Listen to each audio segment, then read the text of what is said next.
What's up, everyone? This is Calypso from Just Happy Burger, tuning in with you to discuss the newest Silent Hill 2 Remake gameplay from yesterday's Silent Hill transmission. Today we will go over the good, the bad, and the in-between from our perspective of the Silent Hill 2 Remake, slated to come out October 8th, 2024. We have some pretty interesting updates to the map system, all of which I'm personally digging. James houses an animation that unfolds the map and unveils a restructured new take on an old design, updated to reveal a smaller green arrow pawn indicator for the player. It doesn't appear to have any assigned keys pointing to the ability to cycle through maps, which may mean we only utilize the map of the area we are currently in. James will automatically update the map in real time when he finds items of specific interest, and it looks like the notes might be added to the map using a red pen or marker.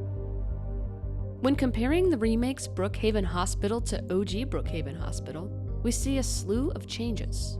One change being the layout of the map. When comparing to 2002 Silent Hill, we see the rooms, stairwells, and main avenues relocated, and even changing naming structures. One example being the first floor patient wing, changing from C to S. Also to note, the orientation of the map flips 180 degrees. Next up is our inventory and health. When James is hurt, he limps, hugs his body, and a red health border appears. When he uses a syringe, the red border dissolves smoothly. When he uses a health drink, the screen gives a little lightning flash, and the border goes away quickly. Or maybe it fades depending on how much damage he's taken. Due to not being showcased a health or inventory system, we are left to our imaginations in regards to how we monitor health or item quantities. My best guess is some sort of haptic feedback. During multiple sections of the demo, I noticed James moving his head towards some items of interest, but not to others. James tilting his head towards items really assisted the player back in the day. The fog was so thick, it was sometimes hard to spot items. Personally, I hope they incorporate this in its entirety, as I love this aspect of the 2001 title. In addition, it seems we will be getting a more interactive environment when it comes to pinning down health items and ammunition, and I'm okay with that.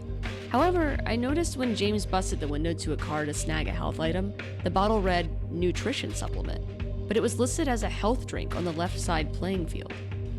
I think having the one health item we interact with be assigned two different names makes the game feel asymmetrical, and I'm not sure how I feel about that. My one last question is, will the syringe be replacing the legacy ampule or medkit? This is not a deal breaker, but feels odd. I couldn't not talk about the red squares. While we didn't get to see any saved games during the transmission, we did sneakily see a save square with a modern twist. The demo featured a red square illuminated via a desk lamp in a room that felt reminiscent of a save room. The vibe was subtle and warm, similar to safe spaces in The Last of Us, filling the room with a calm and serene breeze. I'm hoping Bloober is saving the migraine surprise for launch. I quite enjoy the new approach to the save square, and hope we get to see it as originally designed once we interact with it. And I hope we get some 9 squares too, because why wouldn't we? Even though a major chunk of the town has not been shown to us, I can personally see the amount of work put into capturing the atmosphere of this nightmarish town, especially the streets and Brookhaven Hospital.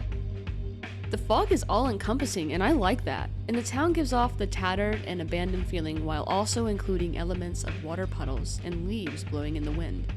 The streets are filled with broken windows, trash, broken down cars, both new and familiar, and other lost items. While in Brookhaven, I find myself feeling scared and uneasy. The atmosphere is very dark and dirty, and there are all sorts of items strewn about. This feels very much like OG Brookhaven. The negative side to the atmosphere I could find was the sun setting upon entering Brookhaven Hospital. Knowing what we know of the 2001 title, we know we enter Brookhaven at sunset because when we leave, it is dark. At least that's the assumption.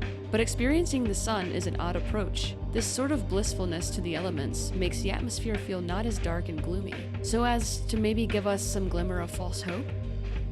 No matter my sunny gripes, I think the atmosphere looks pretty damn incredible, and I'm excited to get to experience it later this year. It's Akira. Need I say more? Just kidding. The ambiences are scary and dreamy. I felt like I was wisping around with the breeze. You can also hear a lot of reimagined versions of some of our favorite monster sounds and OST tracks. How do you know her name? The only thing that was a little puzzling was the sound of the radio in the first encounter sequence. It was very different from the original.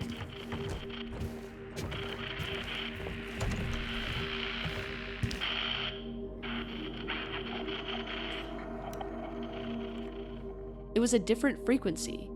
The static jittered. Fast forward to another monster encounter, and the original staticky radio returned.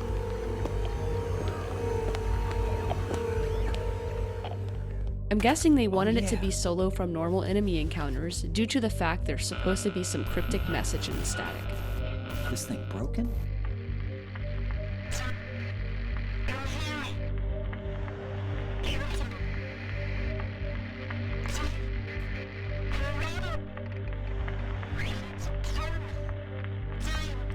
What the?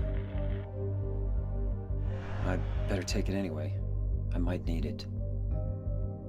Not sure which radio version is the current version. Kinda hoping we keep the original sound, as I found it more disturbing than the seemingly new version. It still holds up so well. I also noticed the surround sound and Foley of the remake were phenomenal.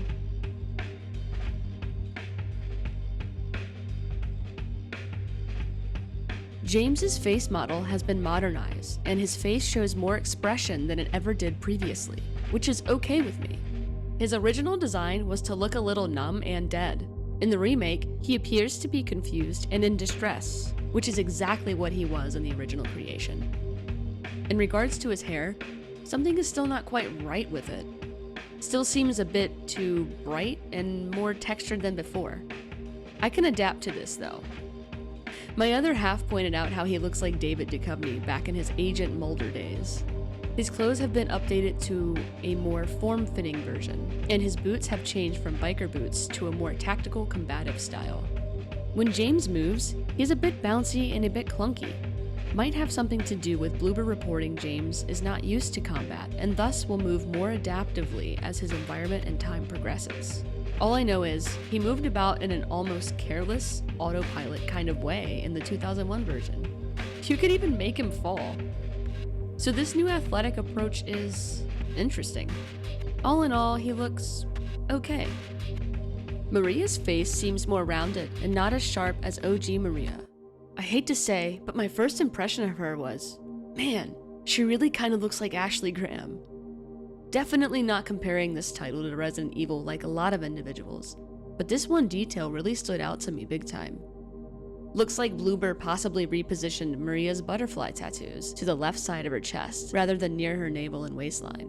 When you look at her clothes, they have been updated to cover more skin. She is wearing a form-fitting dress under her pink cardigan, and seems to be sporting longer brown boots. And she still rocks a pink choker. Remake Maria appears to be skinnier than OG Maria. Team Silent originally designed Maria to purposely have a bit of weight to her lower abdomen. Looks like this aspect may have been removed and is now hidden behind her dress.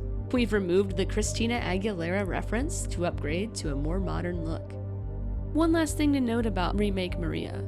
She's creeping a little. There were multiple times during the demo I found myself being a little creeped out by Maria, as it seems Bloober has intentionally programmed her to wait for you in shadowy areas, making your journey a little more tense and spooky. Next up is Laura. She looks more like an 11 or 12-year-old than someone who just turned 8 last week. Her new face model is also quite different than what we are used to. Her clothes appear to be reminiscent of and faithful to her original design. And she's definitely still a little shit. Always has been, always will be, and that's how we like her. You guys, please leave her alone. This game has heavy themes, so let's be mature. Those who know her story know why this point is extra important. Angela's clothes look to be correct in comparison to 2001 Angela.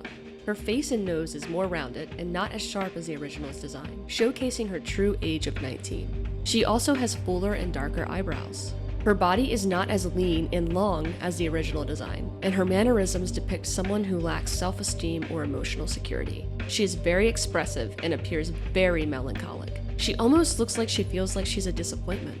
A soft spot for Angela over here, so I'm hoping they give it to us full force, but also take it easy. Her "I'll be good" in the trailer was awful to hear, so I think we may be getting a deeper dive into her torment. I'm really looking forward to her adaptation. She looks pretty good, and it looks like she will retain her knife. The first encounter with the lying figure was kinda clunky and cheesy. It looked like it was unpolished content. The second encounter in Brookhaven was much better, depicting the spastic movements of the original title. The second interaction was cooler in regards to getting to see it wiggle and crawl around. I wonder if it will be pesky towards James's feet and legs like before. The lying figure seems to be more wet and rusty looking in comparison to its original design. The zipper is far more prominent in the remake version, and the acid seems a little more cartoonish in design as well. I think the nurses look great. They've retained their red squares on their mouths, and they still hold weapons that damage you. I think their head movements are more glitchy than the original title, but that could add more to the distortion of reality. Their body movements when respawning from the ground look pretty cool and spot on to me as well. Fleshlip looks incredible and looks like its mechanics are awesome. I loved the sound design here. The arena you fight in does not seem as claustrophobic as it did in the original. I'm cool with this. Maybe the environment will adapt based on a level structure to the boss fight. Remember, we will have multiple feet coming at our throats. Abstract Daddy. Sounds incredible, looks horrifying. Let's go. I have a lot of thoughts and opinions around the remake's faithfully remade opening combat sequence. I'll let you decide for yourselves. Allow me to show you a comparison between the original sequence and the updated sequence.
Regardless of whether or not I dislike some of these updates, I'm psyched more than ever for this remake. Now, with all this being said, I'm curious to know your thoughts. Let us know your thoughts and feelings in the comments below, and please consider subscribing and give the video a thumbs up. And as always, thank you for choosing Just Happy Burger.